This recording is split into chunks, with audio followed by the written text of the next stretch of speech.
میرے استعمال کی درج ذیل چیزوں میں سیٹلائٹ ٹیکنالوجی کا اثر ہے۔ Mobile, computer, radio, TV set. مذکورہ بالا وسائل میں سیٹلائٹ ٹیکنالوجی کا استعمال ہونے کی وجہ سے میں دور کے افراد کو دیکھ سکتا ہوں، بات چیت کر سکتا ہوں، ای میل اور فوٹو بھیج سکتا ہوں، موسم کا اندازہ لگایا جا سکتا ہے۔ میں جو اخبار پڑھتا ہوں ان میں خبریں بھی اسی سیٹلائٹ کے ذریعے آتی ہیں۔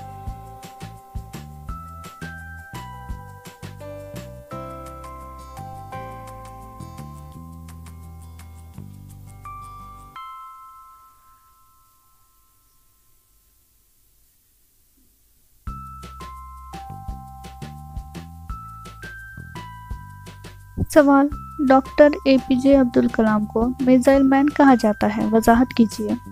جواب: 1983 کے بعد ڈاکٹر اے پی جے عبدالکلام کو دفاعی تحقیقات ترقیاتی ادارے کا صدر بنایا گیا۔ ان کی قیادت میں پرتھوی اور اگنی میزائلوں کا کامیاب تجربہ کیا گیا۔ انٹیگریٹڈ گائیڈڈ میزائل کی ڈیولپمنٹ پروگرام کے زیر اہتمام میزائل ترقی کا پروگرام شروع کیا۔ زمین سے زمین پر حملہ کرنے والے میزائل بنائے گئے۔ ایسی زبردست خدمت کرنے والے اور میزائل پروگرام کے بانی ڈاکٹر اے پی جے عبدالکلام کو میزائل مین کے لقب سے یاد کیا جاتا ہے۔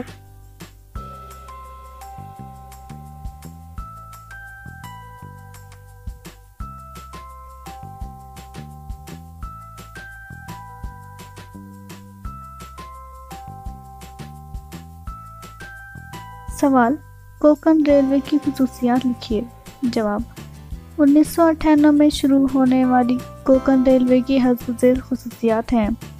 ریل کا راستہ 760 کلومیٹر لمبا اور 4 ریاستوں کو جوڑنے والا ہے۔